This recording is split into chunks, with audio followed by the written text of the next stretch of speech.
Good evening, everybody. Welcome back to PSGL here in the PCF2 tier, where with 2 races to go, there's just 2 points between the top 2. Many other drivers, though, still have a chance of winning the championship. Will it go the way of Ismail Fassi tonight? Or will one of his contenders take the lead heading into the final round next week? Tonight, we have an Abu Dhabi for the Abu Dhabi Grand Prix, seen of many title deciders over the years and a few controversial ones, as well, as I'm sure we're all aware. My name is Luke Etheridge. Joining me in the commentary box tonight is Chris Buxton. And Chris, judging by the season we've had so far, it's going to be a good race tonight. Oh, Yas Marina never fails to give us some amazing moments. And yeah, exactly as you say, like, with the championship being so close, yeah, every mistake could be very, very costly. Ismail Fassi in the Haas, currently at the top of the table on 74, but has lost a significant lead over his contemporaries, particularly Will Lewis, who, having 2 podiums in the last couple of rounds, has drawn that gap to just 2 points, 72. Then 66, Ika Baena, just another 6 points back. One last time out, in with a shot, a little bit of a long shot, but it's still a shot. Duncan Hoffland, the shot gets a little bit longer with him. Marcus Ariana and Daniel Koija, technically still in it, but realistically speaking, no disrespect to them, but would need some absolute disaster in both of these rounds for all of the drivers ahead of him, for Koija and Siriano to be in with the shot. But our main focus is certainly going to be on Fassi and Lewis. Ika Baena, like I say, a little bit of an outsider, but he's still potentially there. So, oh yes, what a great season finale we're looking forward to. Yeah, definitely. I mean, like you've said, Ika Baena is a bit further back, but any of those top 3, the equation is simple. They win the final 2 races and set the fastest lap in the final 2 races if your name is Ika Baena as well. Manage that, you win the championship no matter what your rivals do. So that is kind of a nice situation to be in. The Constructors is looking a bit more straightforward at the moment. As you can see, Haas are currently 44 points ahead. By the end of the night, if they are 29 points ahead, they will be the champions in the Constructors. So we're expecting that one to be decided at least. Won't be too long before we get underway with qualifying, which, you know, not as important as it used to be around here. Out of the improvements I've made at Abu Dhabi, I've got to say, it has made it, I think, a lot more of a fun track to drive. It certainly feels like it flows a lot better. So, yeah, overall, good changes made. Absolutely so. And the sim racing world always manages to generate some fantastic racing, certainly in some more ways than the real world can at times. But Abu Dhabi, exactly as you say, with the changes made from 2021, it's going to give us a spectacle. We're heading trackside for qualifying. Let's see how our contenders do. Yeah, it won't be too long before we get underway for qualifying. And as Chris has said, the sim racing world always tends to provide some good action, whether you're in competitive league racing or with your friends as well. And if you do want to do some more racing with your friends in person and not just virtually, you can check out the Williams Esports Lounge. Let's take a quick preview of what it looks like.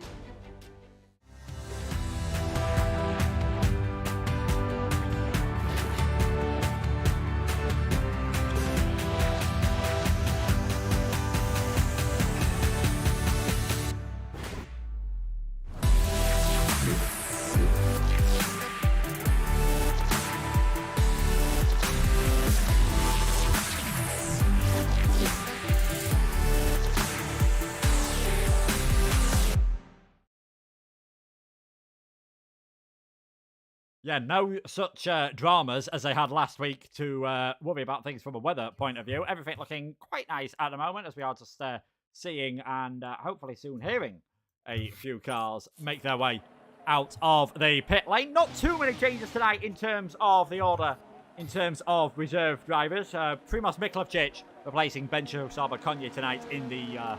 that is in the Mercedes car, and also one of the Williams drivers unable to make it tonight. That is Jordan Poland. He's unable to make it, so he has been replaced by Jack West. It's a bit of a last-minute replacement. We have got one of our title contenders heading out onto the track straight away, and that is Will Lewis and Ika Baena and Ismail Fassi. That's sort of been a theme of the Haas cars all season. They've liked to get out there as soon as possible. A good 2/3 of the field have opted to come out very early. The first man to break cover was Jeffrey Ritchie in the Williams, as he's just heading down now through that over 180 degrees, turn 9. And he has got one of the Astons right behind him. So that's either Max Wiesel or Duncan Hoffland.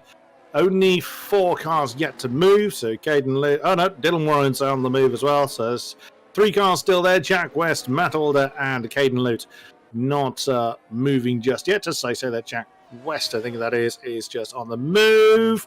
So first to start the time is the Williams of Jeffrey Ritchie.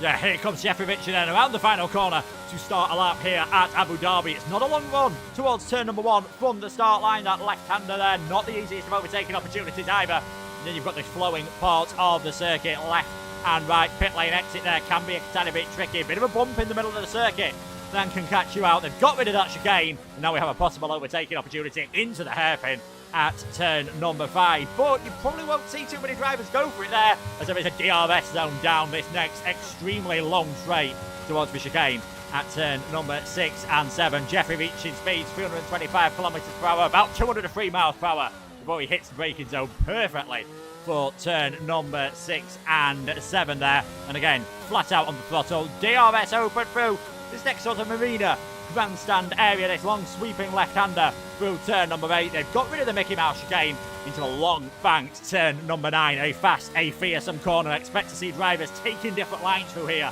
in the race as they try to get the overtake done on their rivals.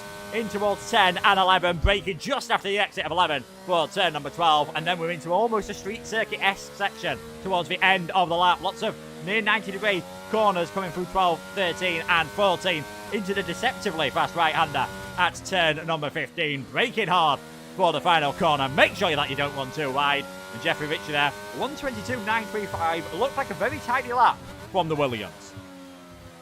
Absolutely so. So let's see what the rest of the field puts on the board. Chandler Kinchy, 22.353. Duncan Hoffland, a 5.86 on the board right now. So just 2 cars in the pits. I think Xander Van Dyken's just gone back in. Ika Baena into 2nd. Drake Dempsey into 4th. Was 4th. Ismail Fassi slots into 2nd. So yet again, the Haas pair close to one another, just over a tenth apart. Oh, they were until Barlin Farrar has split them. Eastman Pookie is in. Chandler Kinchy still with that top time, but not by much. Only about 14 thousandths of a second in the McLaren's favour. Who else have we got? Jack West has invalidated his lap. Matt Alder's still going. Valentin Thivard slots into 4th. Dylan Warren into 10th. Who's next? That's an Alpha. So that's got to be... is that Drake Dempsey? Drake Dempsey may have chosen to do another lap. There's Matt Alder just coming over the line. What time does he get in? That's 8th at 22.636. I think that's the last of the runners that... Jack has decided to park it. Curious one. Now, he parked that in the pit lane. Was he on a quali ban? I don't believe he was on a quali ban. I'll just double check quickly because I think it has been a couple of races since we saw Jack. Now, I know he did have some issues with his pedals earlier on. I wasn't sure whether he'd actually be able to take up his reserve slot in the Williams for tonight. So I'm just going to check quickly to see whether them issues have managed to rear their head once again. But yeah, hopefully that was not the case, and we'll quickly go through the stewards' findings. Caden Lott, he's doing something a bit different. He's sort of out of sync with all the other drivers at the moment, so he's heading out onto circuit a bit later than the others. We'll see what the former Xbox GL race driver, of course, did back in those days before we rebranded them all as PSGL. Let's see what Luck can do. Everyone at the moment, though, that has set a time extremely close together, from Akinci to Jeffrey Ritchie, just less than 0.6 of a second separating the 14 drivers at the moment, as the Alfa Romeo swings his way around the final corner, heads towards the finish line, and for Caden Lutz, it is a 1:22.813, puts him in towards 12th place for now. So Akinci on top at the moment, Fassi in 2nd, and crucially for him, he's got a good couple of cars in between himself and Baena, and even more in between himself and Lewis, and Fassi needs a good race. He was starting to look fantastically dominant at one point. I mean, after Portugal took a fantastic win there, Will Lewis missed it. He had more than a race win in hand. Last 2 races, for whatever reason, at Belgium and Australia, just been a bit untidy, and things have not gone as well. Absolutely so. Can he regain that early momentum. It's been a bit of a mixed season for Ismail Farsi. Stored nothing in Spain in the opening rounds, and then 2 podiums of Bahrain and Zandvoort. Scored points in Canada, but only 5 of them. Then it was 3 consecutive podiums, third, second, first. It was around 5. Then it was Silverstone, and then Portugal, but has gone off the boil at a very much crucial moment in the season. I'm keeping an eye on Max Wiesel, who is just working his way through turns, 13, 14 now, on his next lap. He had to get a time on the board as the second Aston Martin driver, now through 15, heading towards 16. What can he do? He's burnt up all of his, most of his ERS at least, and that is 4th, a 1:22.420, less than a 10th off of Chamakinchi's time. Very nicely done. His teammate is Duncan Hoffland, just coming over the line to start his next time lap, so not much rest for him, so to speak. And the current pole sitter is straight back out there. He is on another time lap. Xander Van Dijken yet to get a time on the board along with Mirko Soriano. Mirko has invalidated his lap. Let's see how the Alpine does. He's now coming through sector 3 into the technical section. 13, 14 under the bridge. That's that wall there has attracted some tyres and cars to hit them. So let's see what he does here over the line for Van Dijken. That's 8th, a 22.576. His opening gambit. But more laps to come. And again, you're just getting the feeling that people just wanted to maximize their track time. Again, getting towards the tail end of the season now. Every point is crucial. Yeah, every point is crucial now. Their own little battles. Getting ahead of season 33. They're trying to put a bit of a say to A, keep yourself in this tier possibly, or if you are doing better at the moment, maybe to show everyone why you possibly deserve a seat in F1 as a reserve driver, as it is Kinchi, Fassi, Ferrer, Wiesel and Tybard at the moment. Talking of Max Wiesel, you might remember last week we took the victory across the line as a Kinchi just invalidates his lap time. Wiesel took the victory across the line, but we were wondering whether he would get a time penalty. He did have a 5-second time penalty last week for a pit lane infringement under the safety car. That cost him dear in the end, and also helped bump Will Lewis and Ika Bayenov up in the standings as well, giving Ika the win, and that is perhaps why he's a bit closer in the championship than he thought he would have been. Let's see what he can do at the moment, though. Down in 7th place, only 0.138 seconds off of pole position at the moment, but he's 1,000th down on his current lap, so he'll be looking for some big improvements. And I think it shows just how crazy this season has been, just how close this season has been, that you've got a driver who went 3 races in a row without scoring any points, yet is still within single figures of winning the championship! And that, though, could possibly cost him. Ika Baena very close to tapping the wall. In fact, I'd be surprised if he didn't tap the wall there with the rear wing of his Haas. Just shows exactly what you said, Chris. That final sector can bite. Yeah, it was a magnetic wall there coming out of turn 14. I'm keeping an eye on Primoz Mklavčić, the one of 2 drivers yet to set a time. Was Jack West can't, as he's parked his car in the pit lane. Mklavčić on his way down to turn 9 now. A couple of cars ahead of him that may cause him a little bit of disruption. We will see as he gets a little bit uncomfortable coming out of that long sweeping turn 9. Now 10, 11. Well done, the Red Bull, getting out of the way. Into the twisties where we've just seen Ika Baena have trouble, and there's another one. It is a very magnetic wall. That's Mklavčić then. Keeps away from the wall, but the rear tyres looking at him saying, "Are you having a laugh, sir?" And round he went. So he's going to complete the lap. Well, I mean, it'll get him ahead of a few cars. He flew off the road by a mile out of turn 1, so the lap was already compromised well before he got to that point. That's 7.25 minutes remaining. Still time to get those Banzai laps in there.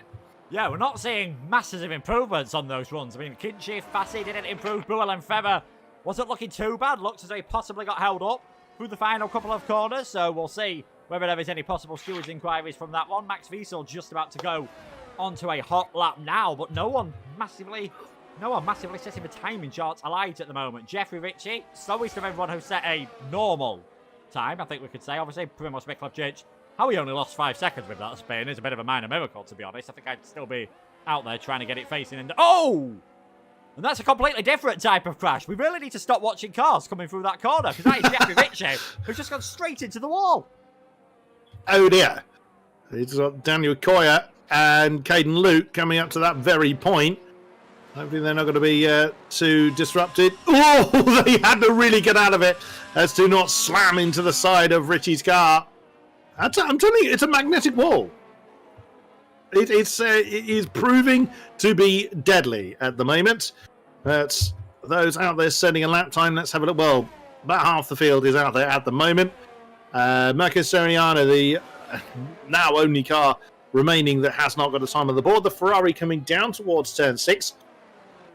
We'll see how he's doing. Our pole sitter is not far ahead of him on the, well, our current pole sitter, I should say, Chanakinchi.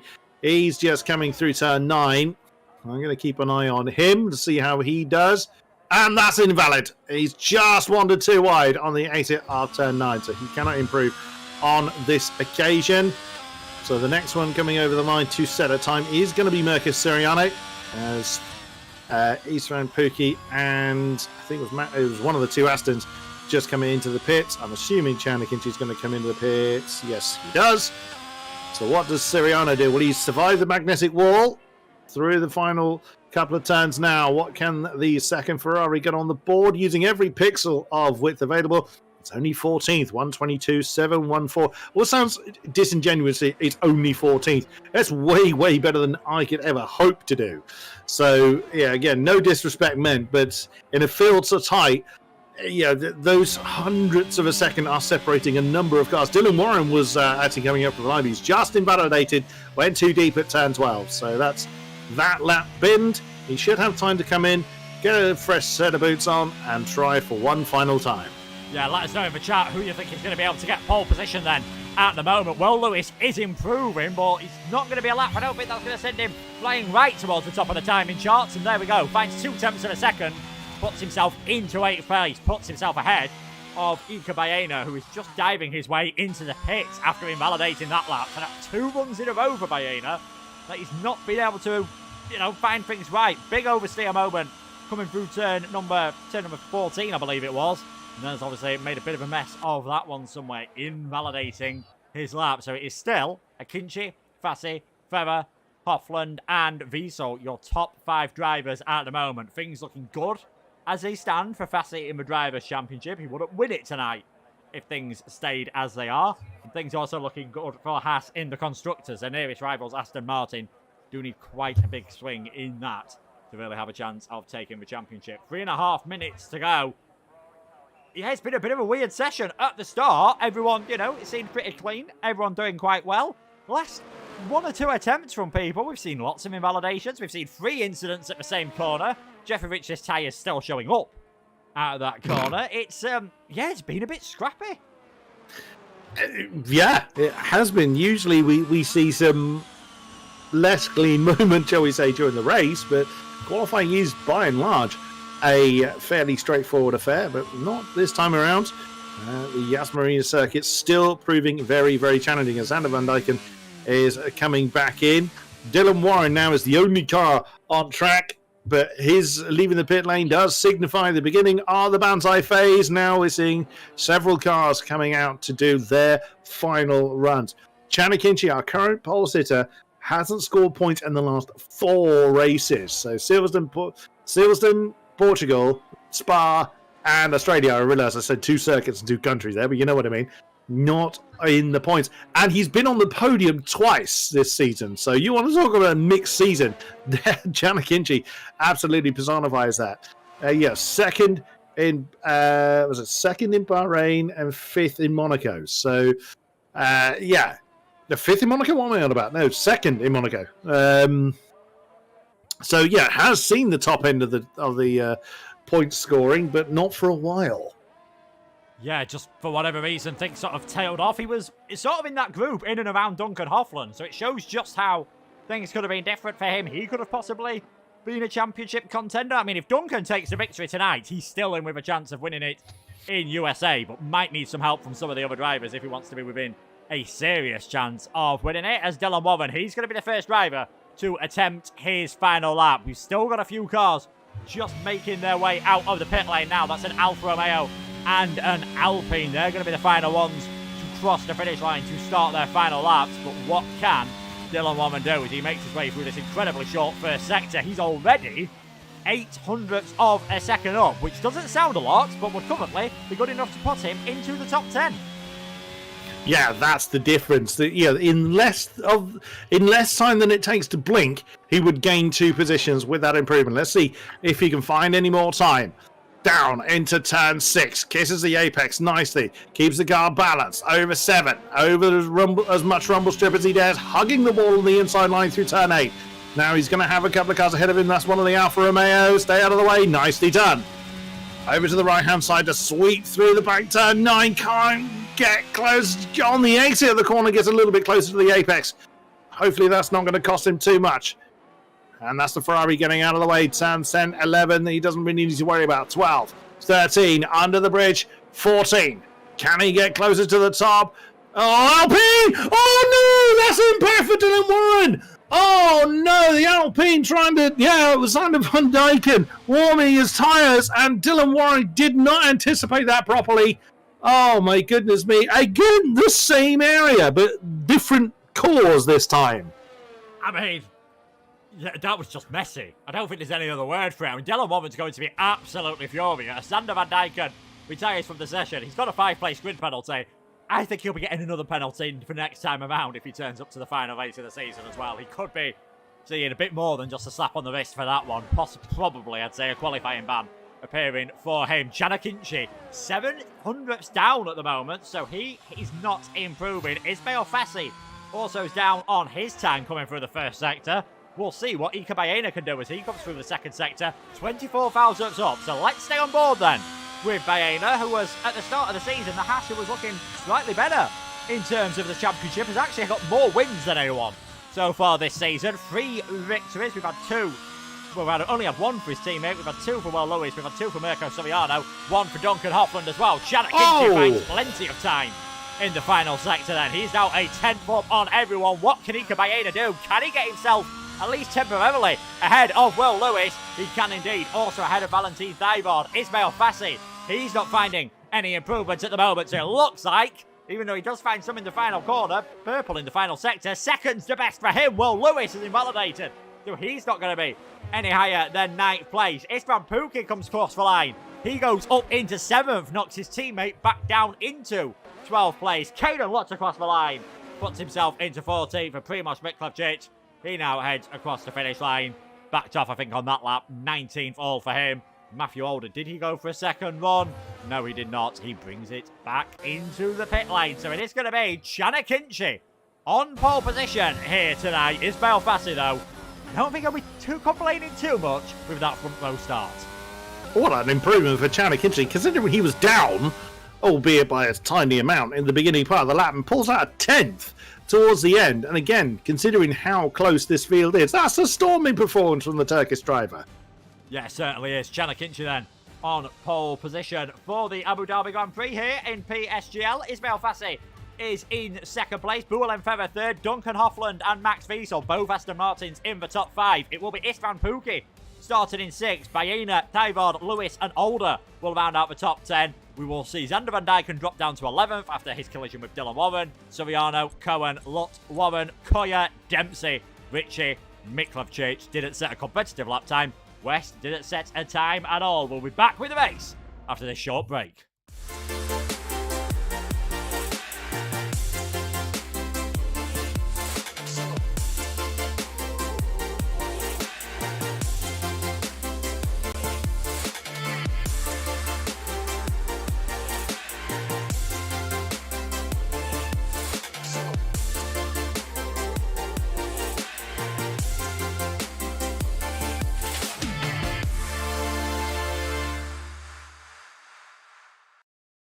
Let's take a look then at the track that the drivers face tonight. 5.281 kilometres, 3.281 miles, 16 turns, 2 DRS zones that they have got to negotiate over the next 29 laps. And 29 laps is what is going to be in quite overcast conditions. We've got 5 lights.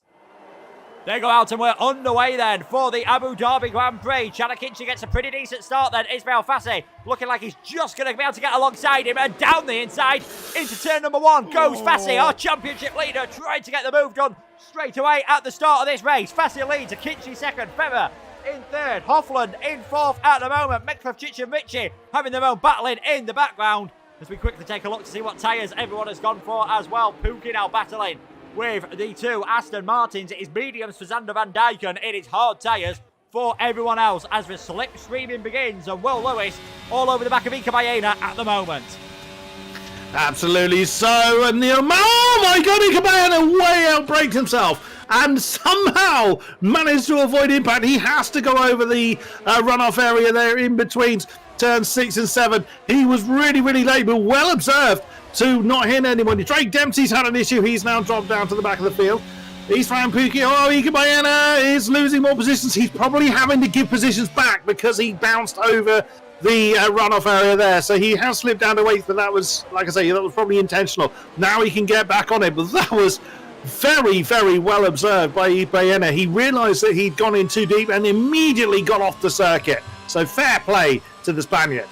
I think there might have been some battling with a few other people up ahead of him, and maybe there was some movements, and all of a sudden Ika Baena had to get out of the way. There was definitely some contact that happened in all of that, but yeah, looks to have largely got away with things there. A perfect first lap though for our championship leader. 1 place gained. Ismail Fassi leads the race. The other big gainers, we see 4 places for Jack West, 2 for Xander Van Dijken, Will Lewis and Harvey Cohen.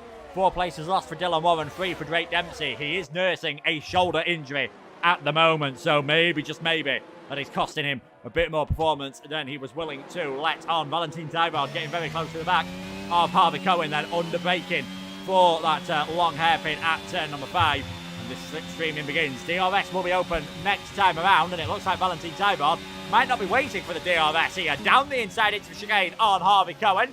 Bit later on the brakes, doesn't really fully commit to that move. Oh, a bit of contact, that's messy between the two of them. I think there's only going to be one winner from all of this, and that is going to be Caden Lutz. He's now alongside the Frenchman and gets ahead of Tybard, and here's Mirko Subiano trying to get involved in this as well. All of a sudden, after battling for 11th place, Cohen and Tybard find themselves in 13th and 14th. Oh! Big hit into the wall.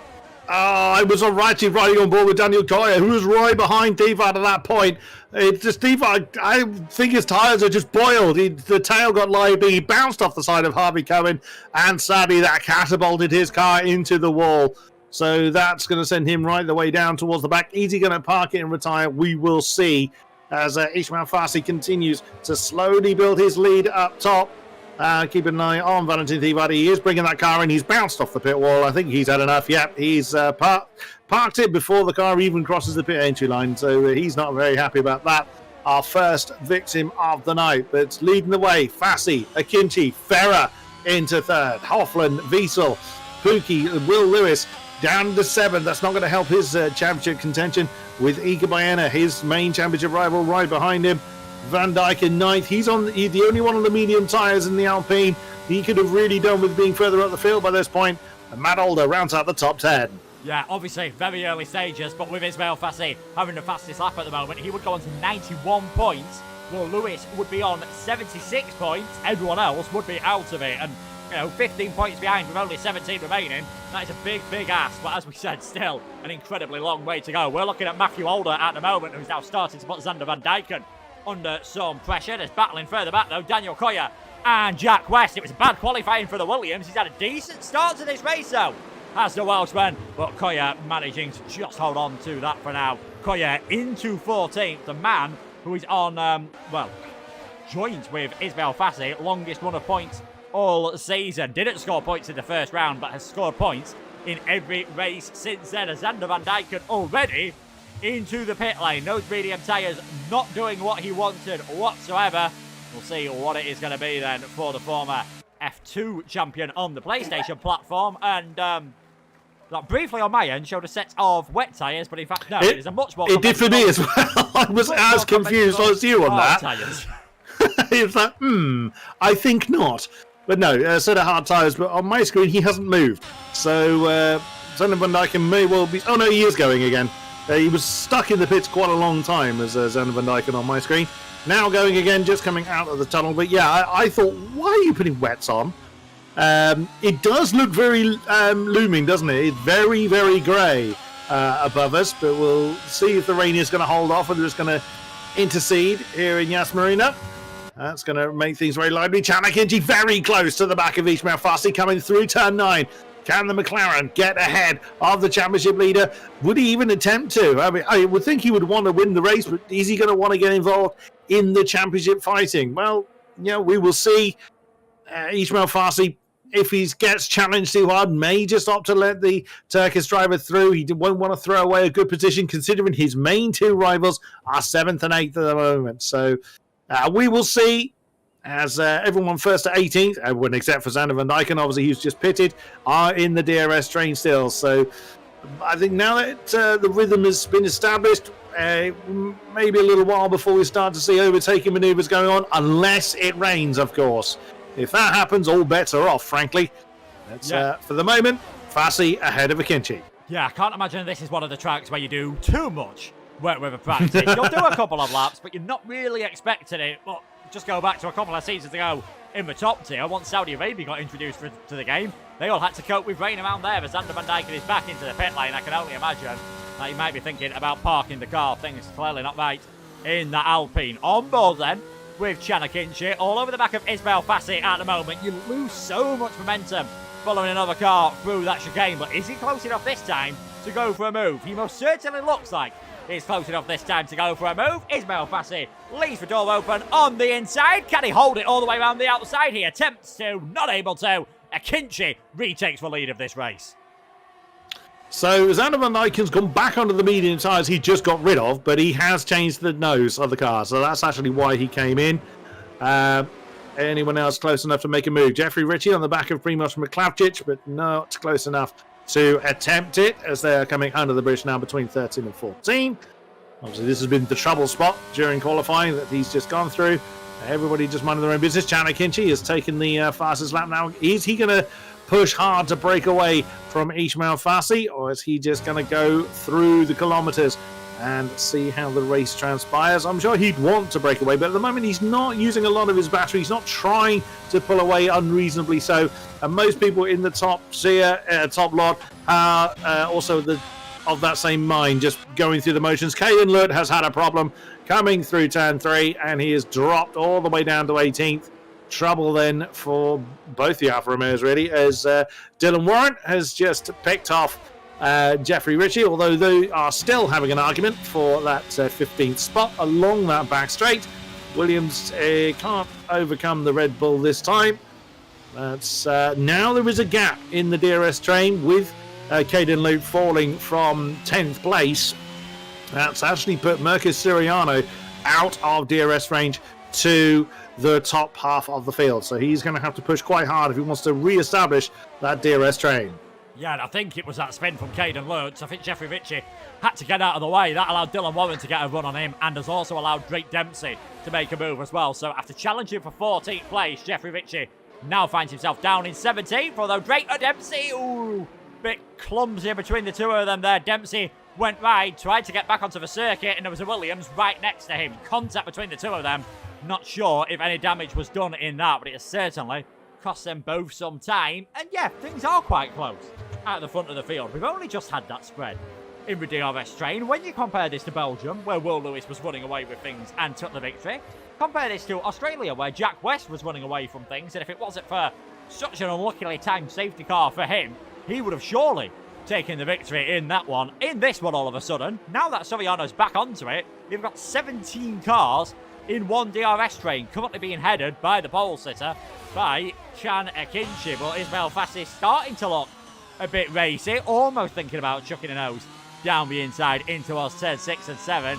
Is he close enough to go for a move here? He's a lot closer than Akinci was a couple of laps ago when he made his own move. And here we go. Round the outside it is going to have to be for Ismail Fassi. He's got the momentum. He's got the racing line. And now he has got the lead of this race as Jeffrey Ritchie picks up a 3-second time penalty for corner cutting.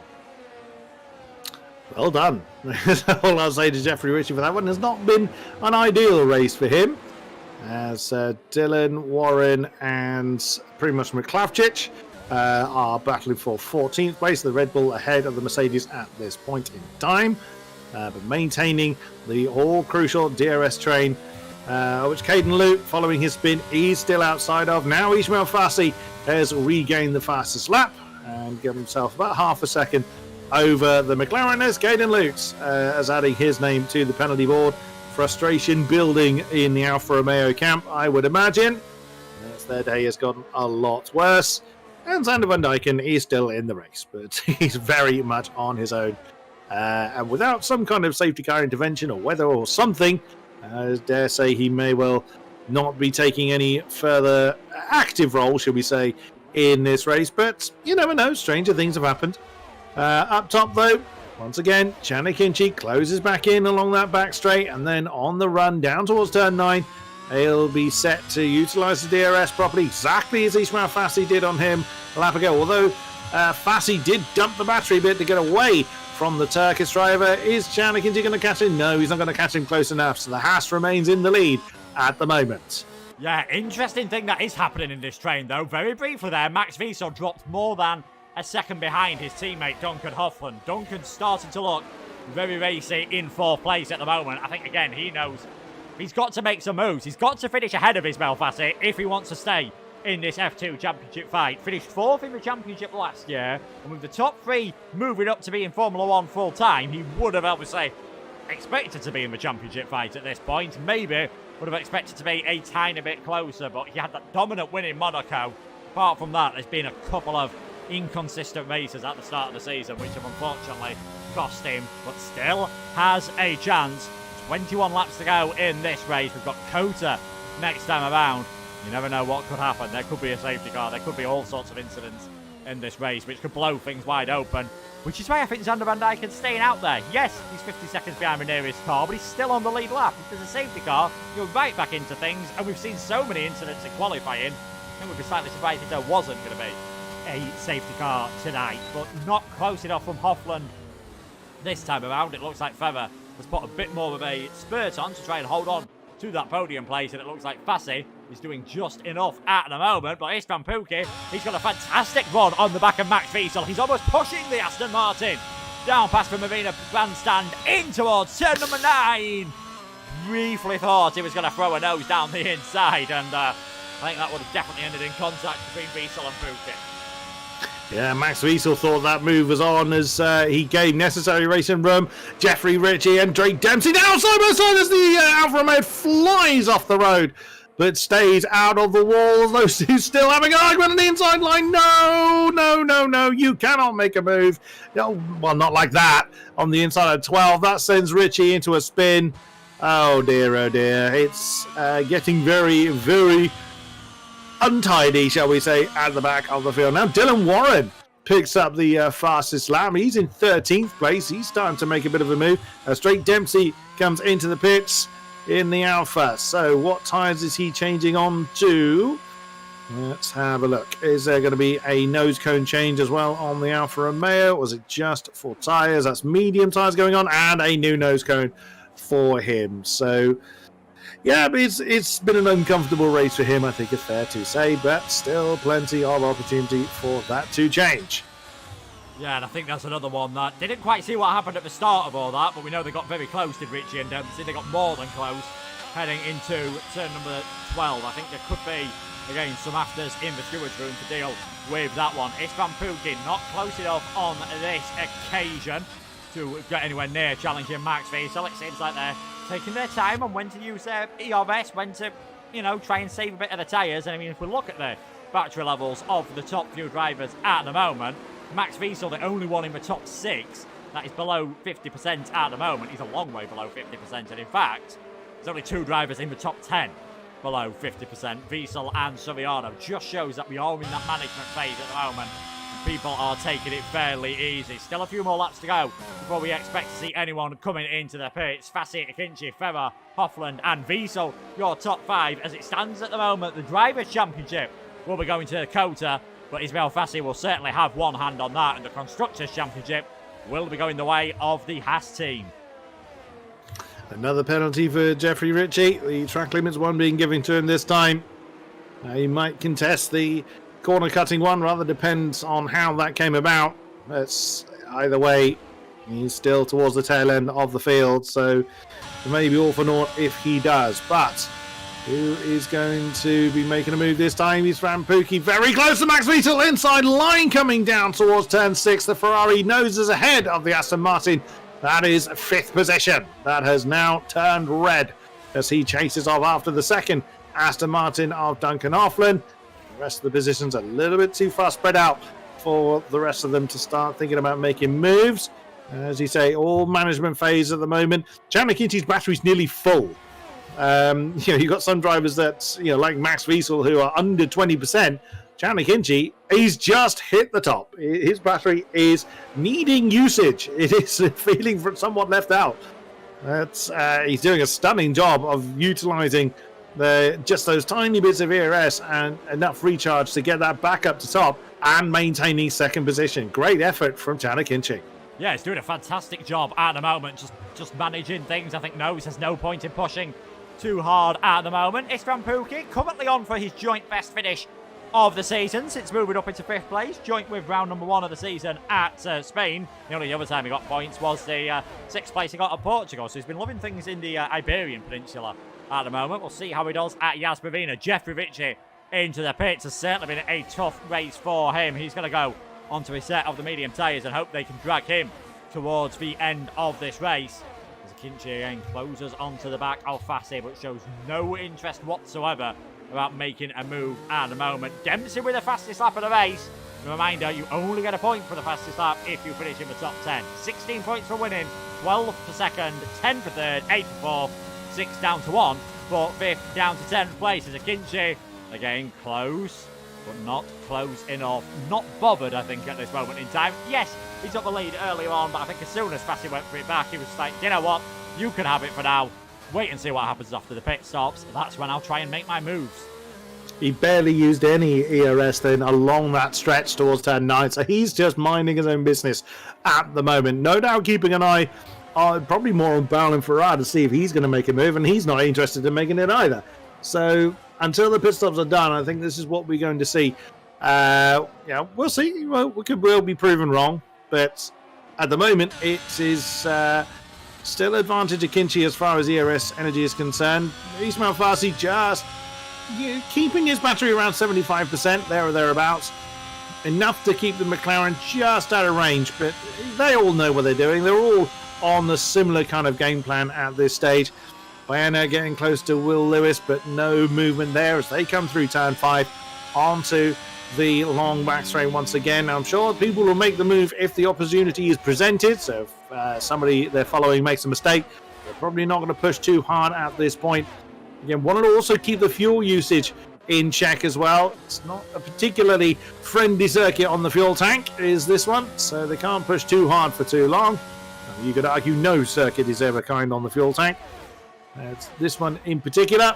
Bowell Farrar getting very, very close to Chandler Kinchy, but again, same as everybody else, just keeping his opponents in check, just making sure he's in touch in case somebody makes a mistake. So far, no one is making that mistake. No one's going for the pit lane yet. I'd say another couple of laps before we see it, unless they are kind of looking skywards and thinking, is that going to change? The drivers will know whether the rain is coming. We have no idea. We're not informed of that unless somebody informs us of it. The game certainly doesn't. At the moment, no one's looking for... Oh, just so I tell you that, Iga Baena. That's quite early. I wasn't expecting anybody to come in for a regular stop. Most of the ones we've seen so far have been due to front wing changes. Well, then Baena will be going on to medium tyres at this point. That seems quite a long stint for the medium tyres to do, but that's the option he's gone for. Going for the undercut. Can he make it work?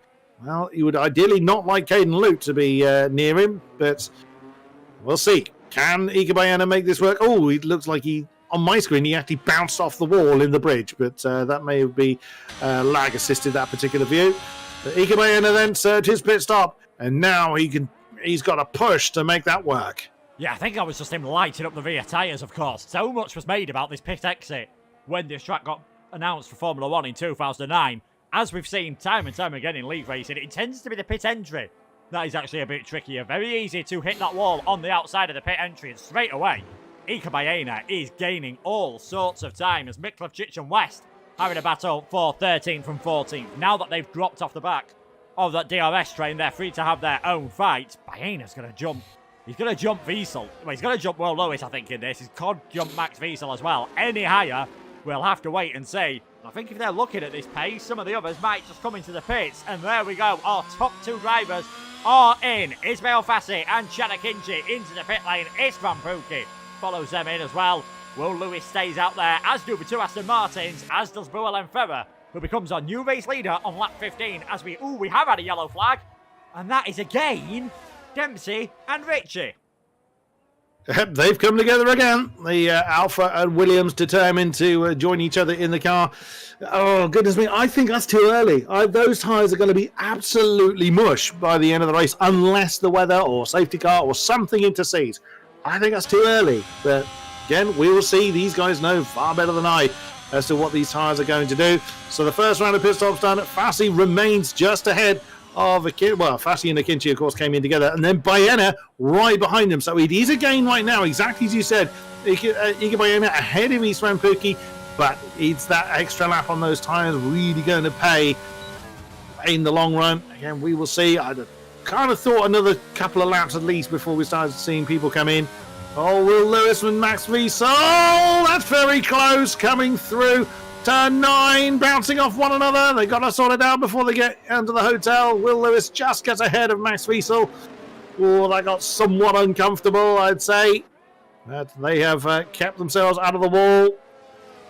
And that's another penalty for Jeffrey Ritchie. As into the pits comes the next wave of drivers. Ferrer, Hofland, Lewis, Wiesel, Older, Siriano. So the top 6 all in. That means the Astons are double stacking. Now, is Hofland's not going to be out before Wiesel gets there? And that's a double stack. That's going to hurt Max Wiesel very, very badly. Yeah, but I don't think it's the worst idea. I mean, we saw how much time Ika Baena gained on his tyres. Clearly, Max Wiesel's thinking, do you know what? If I stay out one extra lap, I'm probably going to lose more than I would have done in the double stack. He's been struggling for pace anyway. You've seen him drop quite a long way down the net order now. He's now outside of the net points. But yeah, you can definitely see why Max Wiesel went for that double stack as Boelen Ferrer alongside Istvan Pukki here. Can't quite hold on to that one.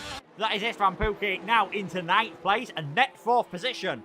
All of a sudden, 5 drivers who haven't pitted yet. Harvey Cohen, Dylan Warren, Primoz Miklavčić, Jack West and Caden Lutz. It is Ismail Fassi in the net lead of this race and they're not too far off catching the back of Caden Lutz as that is Harvey Cohen getting passed by Dylan Warren and that is Drake Dempsey who's had a crash coming through the first sector. Now, in Australia, it took a long, long time for the safety car to be deployed after there was an accident, and I think that caught a few drivers out. But thankfully for tonight, that's not going to be the case, and the in-game marshals have managed to get things nice and clear, so we're not going to get interfered.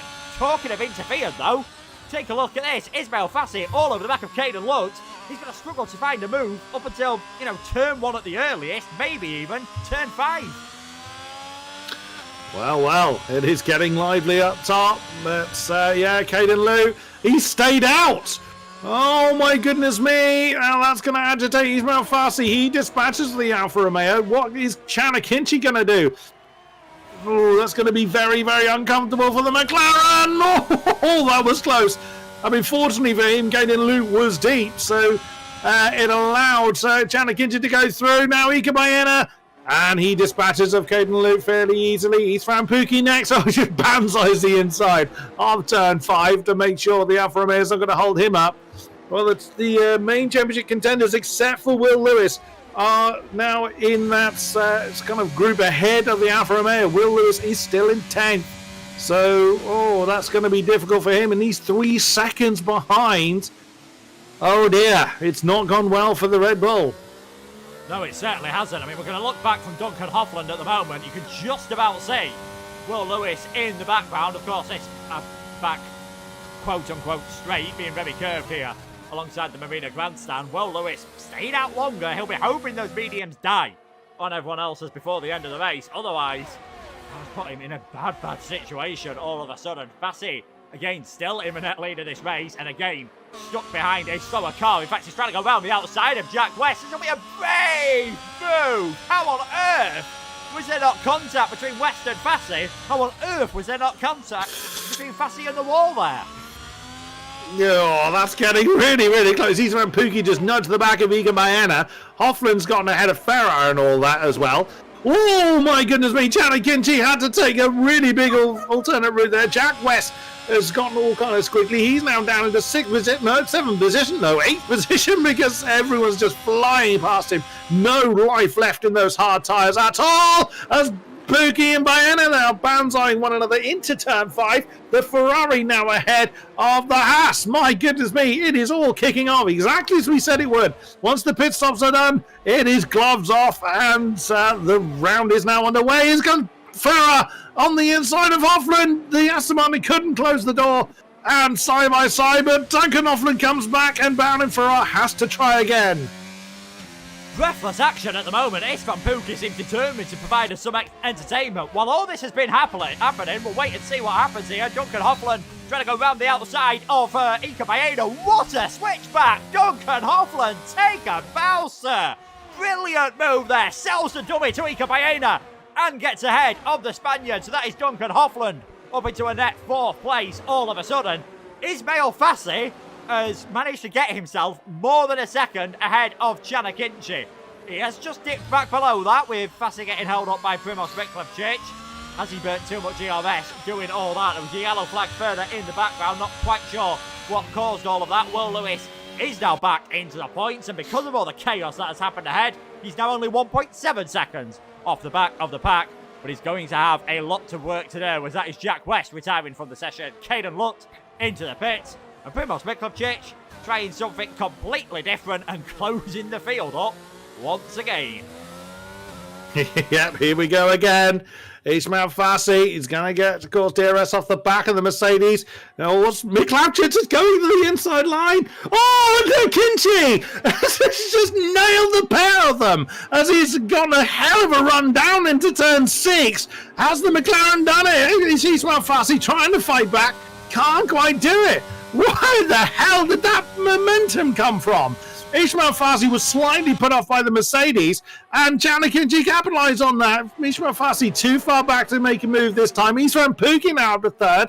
My word, it is all going on as we've got another spin slightly later on. Here comes Duncan Hoffman to make Primoz Roglic's day even worse. Oh my goodness me, I can't say the words quick enough.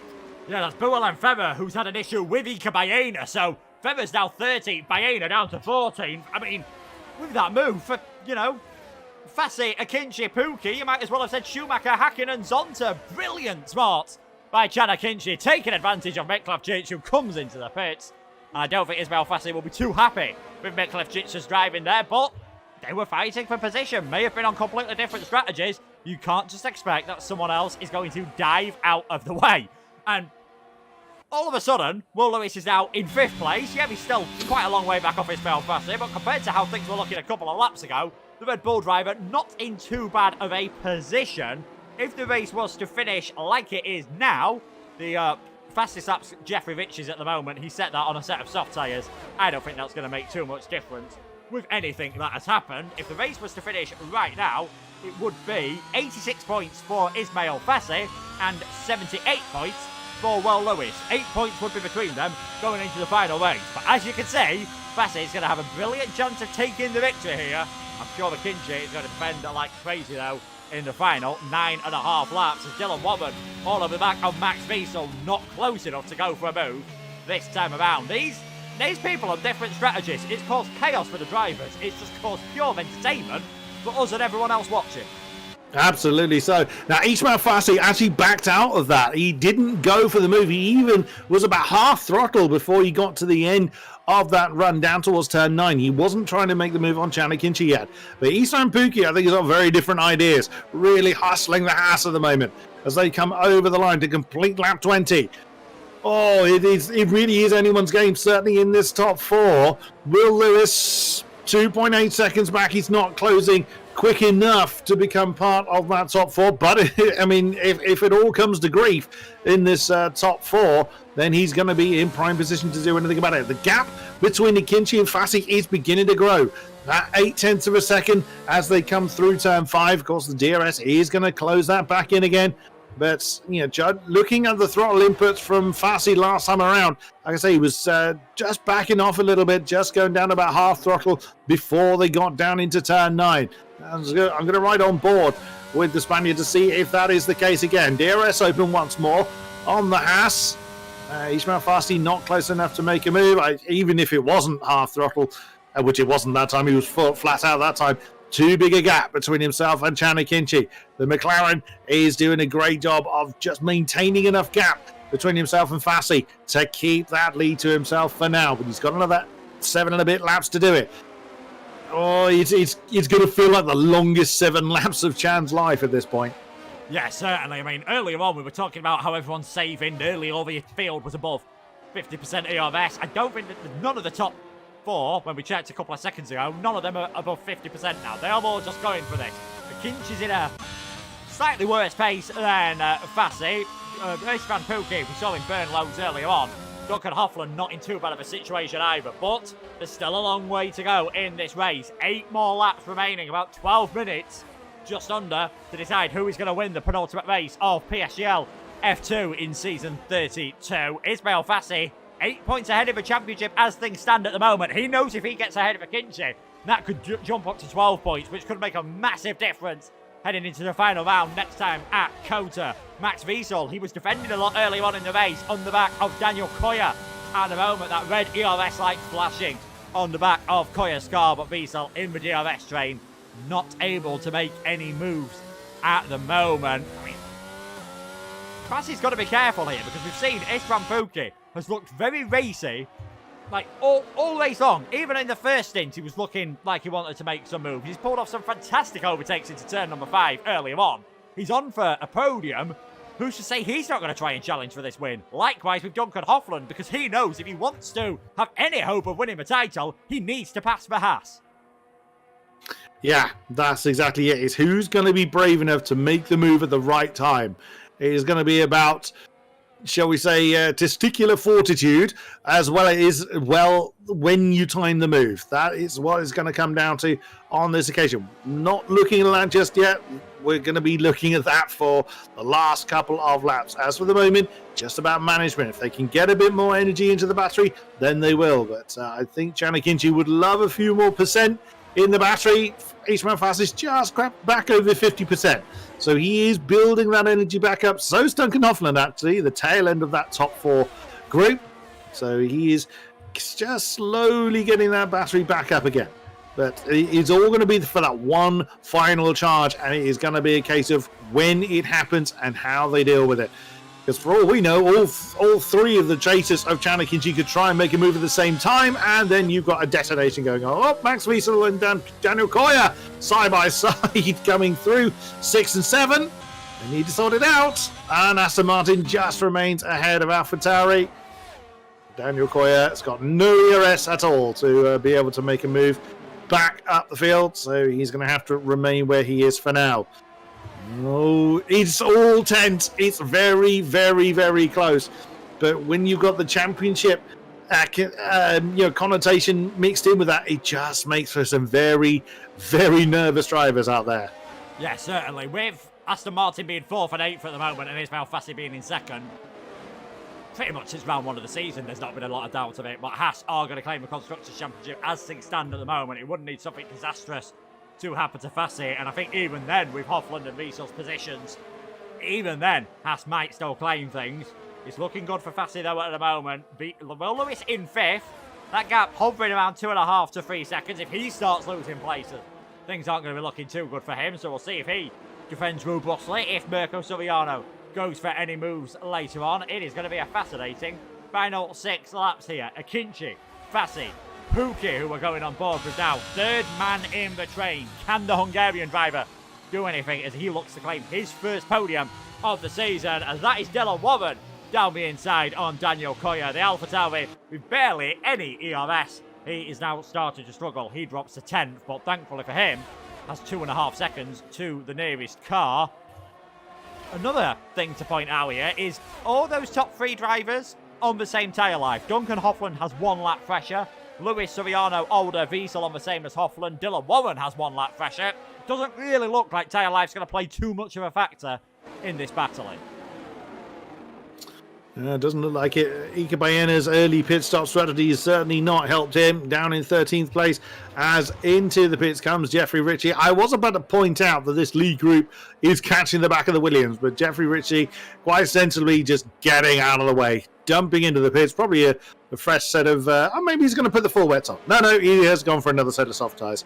He realises he would just be swallowed up and he's going to get in the way if he stayed out. So quite sensibly, just jumps into the pits, gets himself right out of the picture.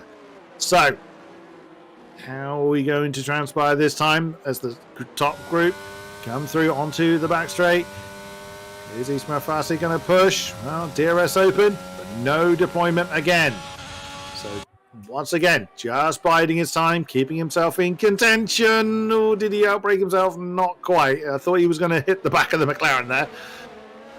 Yeah, I think it was one of those where you just try and, flash your nose to the other car. Hoffland's lost it. Duncan Hoffland's had a spin coming out of the chicane. And that is his championship chances out of the water. And that promotes Will Lewis up a position, of course. Duncan Hoffland, under no pressure whatsoever, just lights up the rear tyres. That's all I can imagine what's happened. He's hit the wall as well. So Hoffland will be scoring no points here. What a shame for him. A very decent race. He's going to end in absolutely nothing for him. And that gives Pookie no cars behind him, so maybe he can afford to be a bit more aggressive. Akinci, Fassi, Pookie, Lewis, Soriano, Alder, Wiesel, Warren, Koya and Cohen. Your top 10 with 4 laps to go. No penalties in the top 10. So none of that to worry about. We'll see whether there's any stewards' inquiries later on in the race. Hopefully they aren't. It has been relatively clean from those towards the front of the order. And Akinci, he's doing enough at the moment. He's just keeping Fassi at arm's length. All these front three have saved a bit more BRS. Fassi's above 70%. Akinci and Pookie hovering around the 50% mark. Well, it's almost like we're in a mini management phase once again. 4 laps to go. I can't see this phase lasting too long. No, indeed. It's going to be very interesting because exactly as you say, now that Ismail Pookie's got no pressure from behind, he's going to want to attack Ismail Fassi. That's the last thing he wanted. Yeah, the championship leader would have probably wanted the Aston Martin to get the pressure off of his case by attacking the Ferrari. But now he's not got that rear gunner. Charlie Kinchy was always going to be under pressure, so he'll want to try and build up enough of a gap at the right time. Like I said before, it's all going to come down to timing. But equally, what about the second group? Dylan Warren is hustling Max Wiesel, who in turn is very close to the back of Matt Alder for 6th, 7th and 8th. Daniel Coy has fallen a little bit behind the Red Bull, but these three are very, very close together in this second train. So we're going to be potentially seeing changes going on in the midfield. Yeah, Dylan Warren in this phase of the race has made a few moves. He had a fantastic start to the race, had a fantastic drift there. You can see he's gained 7 places. Soriano's gained 7, Koya's gained 7. There's been some big movers towards the front of the order. Biggest losers at the moment of those that are still in this race. Buell Feather, he had a spin, has dropped from 3rd to 11th. Duncan Hoffland, we've just seen his spin, a couple of laps to go. He drops down to, well, he drops down 11 places. He's now put on a fresh set of soft tyres, so possible fastest lap just to make him feel a bit better. He won't be getting any points for that. Down in 15th position. Fassi, is he going for it this time around? Looks like he's burnt up a bit more ERS on this lap. Again, just showing his nose to the inside of Chan Akinci. Again, Akinci wise to that, not bothering to move whatsoever. And this time Pookie isn't hassling the Spaniard for that second place. On the run then towards turn number 9. Fassi closing. Not quite close enough on this occasion. Is he going to leave it to the final lap? Because at the moment, 4 points is the difference between being 6 ahead into the final round, of course being 10 ahead into the final round. And I know which one I would soon be in, but if it goes wrong, Pookie could get the pair of them, as here comes Feather and Harvey Cohen battling for the final points position. Round the outside, Cohen tries to hold it on, but that is Buell and Feather back into the points. Yeah, that's making Harvey Cohen's day even worse. But yeah, I think Ismail Fassi's just trying to prevent Chan Akinci from building that all-crucial lead. Doesn't have to be by much, only has to be a few tenths, but that's just what he's trying to do. Not necessarily trying to make the move just yet. He'll want to time that to turn 9 on the next lap. We're on the penultimate lap now. This very, very crucial race for the championship. Is Chani Kinchi going to secure his first win of the season after 4 pointless races? Or 0 points race, not pointless race, you know what I mean. Or is Ismail Fassi going to try and banzai the McLaren this time? Chani Kinchi's not had a good run out of turns 5 inside line for Ismail Fassi. And that was because Chan was very slow coming out of turn 5 more than the Haas really pushed. Although saying that, Ismail Fassi may well just be dumping the battery now to get up into the lead and stay there. We'll see. He's made his move. He's made it a bit earlier than I thought he would. And Chan keeping very, very close. I would have thought that Ismail Fassi wanted to do that in a lap's time. Maybe he didn't want to leave it to chance. Either way, Ismail Fassi, championship leader, back into the race lead, but his 2 pursuers very, very close behind. Yeah, was that tactical from Chani Kinchi? Did he decide, you know what, you take the lead for now, I'll try and get you on the final lap, as that's Kinchi getting a bit wild coming out of the corner that we saw so many crashes at in the qualifying session. Of course, turn number 14.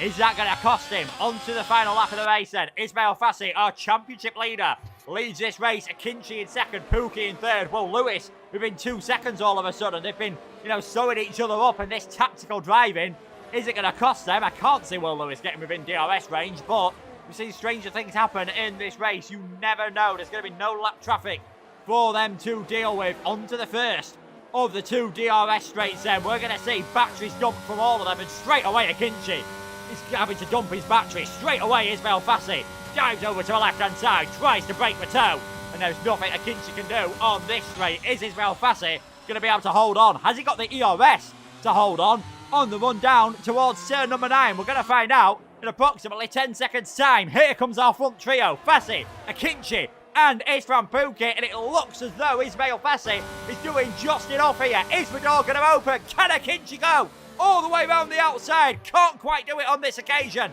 Is he going to have any more opportunities? Is the door going to open up for the Ferrari? Is it going to open up for Isfran Pookie to take the victory in this race? Down the inside of Kinchi. There's contact for championship leader. Spins around all of a sudden. Ismail Fassi drops outside of the top 5, and it is going to be a victory for Chani Kinchi, and boy, is it going to be a controversial one. Kinchi takes the victory across the line. Pookie in second place. Will Lewis claims a podium all of a sudden. Suriano fourth. Older. Fassi slams it into the wall, and who can blame him? Wiesel, Warren, Koya, and Cohen. I think something happened between him and Feather across the line. Cohen takes 10th place. Chani Kinchi takes the victory. But I've got a funny feeling in a couple of days' time we'll be crowning Isfran Pookie as the winner of the Abu Dhabi Grand Prix. Oh dear. That's all I can say. That was too desperate. It was never going to work. Twice we've seen a move made this race into turn 12, and twice it's ended up in exactly the same way. But unfortunately, the person that was spun out was our championship leader. Oh no, that's going to lead to some heated moments, I dare say. We're waiting for Sander van Dijken. He was just ahead of the group that crossed the line first, hence why he's had a full lap to do. But oh no, that you'd never want to see it. You don't, and I've just done some tactical thinking in my head here. Let's say... Careful. I know, we need to be careful here. Let's say Isma decides to take that to the stewards, which he'd be well within his rights to. If Chani Kinchi gets a 5-second penalty, Will Lewis will get 2 extra points. Isma will only get 1 extra point. So yes, it makes his race feel a bit better, but it might be worth him there actually not taking that to the stewards. Well, there's so many different thoughts and all that to think about. Dylan Warren, he had a fantastic race, managing to get himself into the points, but it is his teammate, Will Lewis, who, after that very controversial final lap, Will Lewis now leads the championship provisionally after scoring 12 points in that one and 5 points for Ismail Fassi. Will Lewis now leads the championship by 5 points going into Coda. It is Chani Kinchi who takes the victory there. He is not going to be the most popular in the Haas garage. Second place for Isfran Pookie, and Will Lewis, I think a podium that looked extremely unlikely after he came out of the pits, and looked extremely unlikely heading into the final lap of the race. As we take a look at our provisional, and they are very provisional results, Chani Kinchi takes the victory. Isfran Pookie in second, Will Lewis in third, Suriano, Older, Fassi, crucially, in 6th place. Luckily for him, he was able to recover quite quickly. Could have been so much worse. Max Wiesel in 7th, Dylan Warren in 8th, Daniel Coyer in 9th, Harvey Cohen, Buelen Ferrer, Ika Baena, who, if I can just quickly try and do some more maths here, I believe Ika Baena might actually still be mathematically in this championship hunt after all of that. Miklovcic, Lutz, Hoffland, Ritchie, Van Dijken were the final finishers. West, Dempsey, and Valentin Tyvard, the retirements. And yeah, I said Abu Dhabi's had some controversial title deciders in the past. That wasn't a title decider. Could well have a massive say in deciding the championship by the end of it. It certainly was controversial. Oh, yeah. That one's going to be debated for a while. In my mind, that move was never on. But that's up to the stewards to decide. That's not up to us to deal with. But we have one race to go at a circuit I love dearly. Kota, I am really looking forward to that. Ooh, and that's going to make the championship much, much closer. It's going to be winner takes all over in stateside. Yeah, certainly. I mean, Isma's going to be, like I said, I think quite rightly furious. We'll see if we can get Shanna Kinchi and the rest of our podium sitters into the interview room, because I'm definitely interested to hear certainly Chan's point of view on that. I mean, I think I've made it pretty clear what my opinion was from the view we had. Obviously, stewards will get to see onboards and possibly even the onboard from Istvan Pukki as well. Oh, I've actually tagged this, but I've tagged the wrong person there, just to accidentally put salt into the wound. I've tagged the wrong person of who was getting interviewed. So yeah, hopefully we'll be able to get those top 3 in. I mean, did it look like, from your point of view, that the move was on from Shanna Kinchi? Well, like I say, we'll see what the stewards have to say about it. But we do have some people wanting to come and have a chat to us. Yeah, so that is great to see. So hopefully we'll be able to, get those in. And I think we'll, seeing as we haven't got our race winner yet, we'll probably go in, probably get ourselves to go in reverse order. So we're going to start off with the man who finished in 3rd place, but is our new leader of the championship. That is Will Lewis. Safe to say you probably didn't expect that going into the final lap, Will. I didn't expect it going into the race. My pace has never been so stinky going in. But, you know, we had the race yesterday in F1, which obviously I managed to make up quite a lot of spots. And yeah, in F2 managed to do the same. Going in, final lap P4, potentially with a penalty, could be P2. So yeah, I mean, good day. I've outperformed everyone I needed to. So very happy. Yeah, definitely very happy. Like you said, such a great race for yourself. You stayed out a lap or 2 longer than some of the other drivers. Were you hoping that the tyres would come your way later on in the race? Yeah, to be honest, I didn't really, obviously with the move with Max on the in-lap, I thought I'd sort of get it done earlier than I did. So battling cost me, I think I was like 2.5 behind coming out the pits, which obviously didn't help much. We were slowly reeling them in on the last few laps. Mainly it was because of battling, or I don't know. But yeah, to be honest, I thought the tyres would switch on a bit more. But at the end of the day, managed to keep myself out of trouble. And that's what's important in this league. So yeah, certainly. By my maths, at the moment, 5 points ahead in the championship. We believe if Isma actually appeals that contact, if Shanna Kinchi gets a penalty, that'll actually help you out in the championship and would put you further ahead. How are you feeling headed into the final race of the season at Kota? Kota's previously, it's been quite a good track for me, so I'm generally hoping I can be up there. I mean, at the end of the day, I just got to do what I've done all year. Just, it's another race. Just try and get a top 5. Anything better is a bonus. And I mean, Isma, really unlucky with the incident, honestly. He's drove like an absolute beast all year. So I just hope we can have a fair battle in the final race and keep it clean. Yeah, I think certainly we'd love to say, some great on-track battling to decide the championship. Congratulations on the podium, though. We'll later head off. Our 3rd place man, new championship leader, Will Lewis. Thanks, guys. And next up is a man we have not spoken to this season, getting his first podium this year. It is Istvan Pukki. And Chris, why don't you take us through this one? Wow, goodness me. You were always there, always ready to pick up some pieces for people that had incidents. How was it for you? Were you really pushing hard, or were you trying to kind of time it right? What was your thoughts coming into this race? Well, waking up this afternoon, I wasn't thinking like I'm gonna be even on the podium.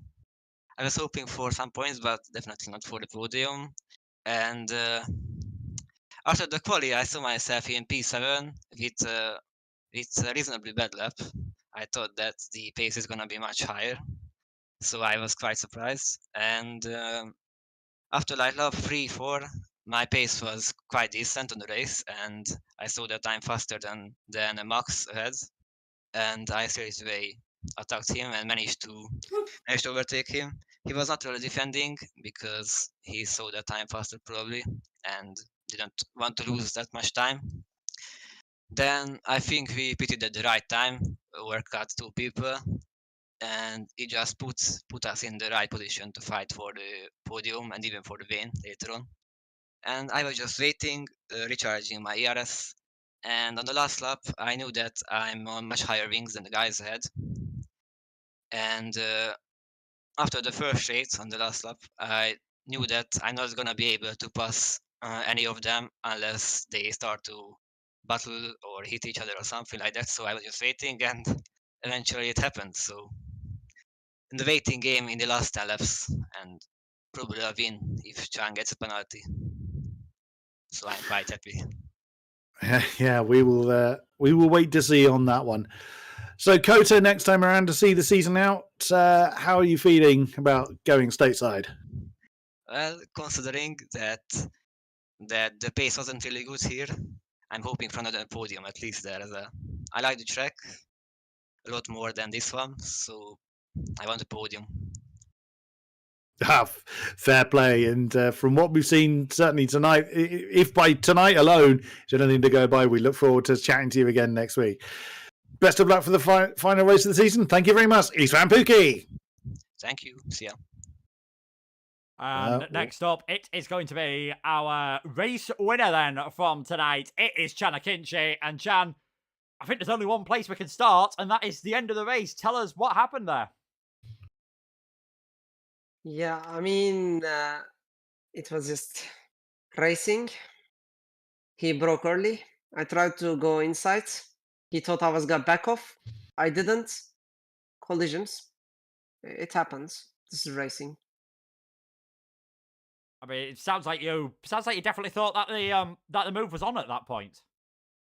Yeah, it was. It was in my opinion because he broke early. I tried to go inside. Then he literally touched my left front tire almost. And like, in my opinion, plus in my books, it was a legal move. Because we were doing that all the time. And I think this is legal as well.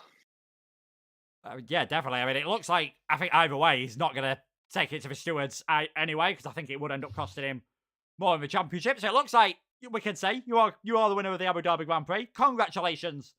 Congratulations for that. What a great performance from yourself today. How good does it feel to get back onto some form? You've had a couple of hard races. Does it give you confidence ahead of season 33, of course, which I'm sure we'll be hearing more about soon?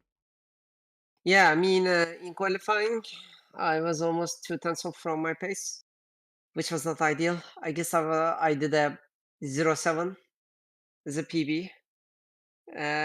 But it was pole anyway in the race.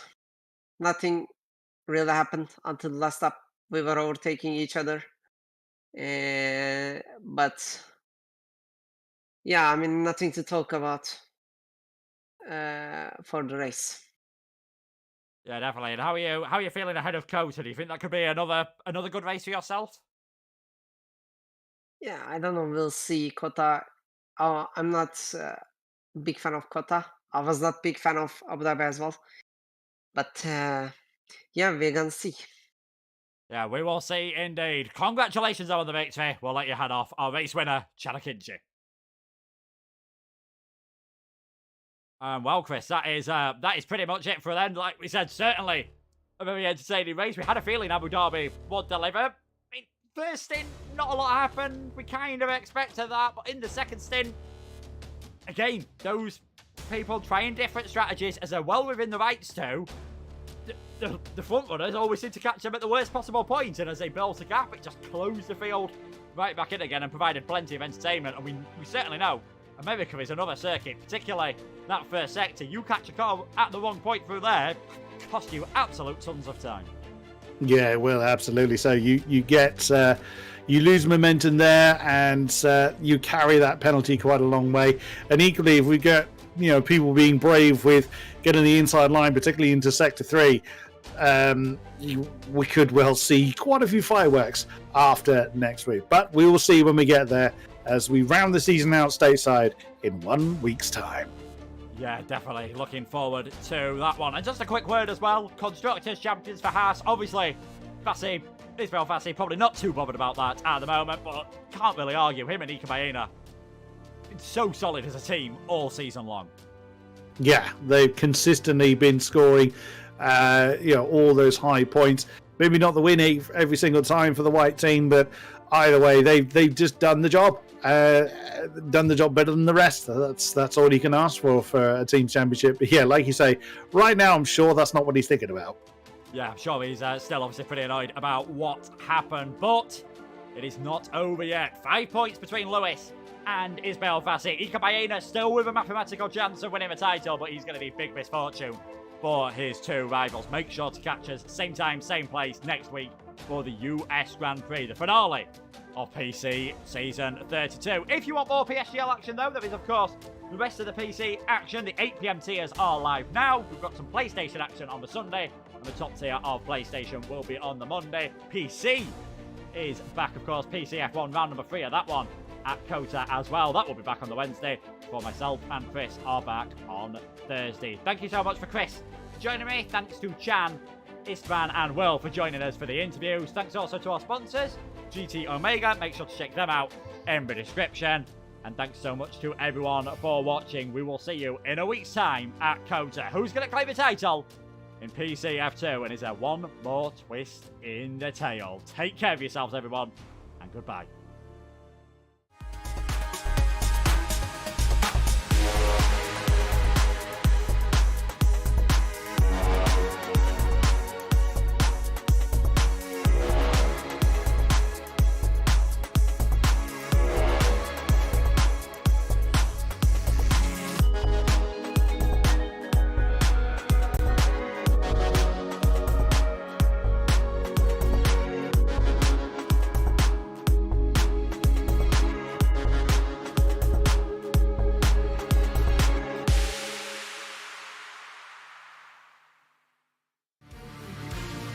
This broadcast was brought to you by GT Omega, proudly supporting PSGL.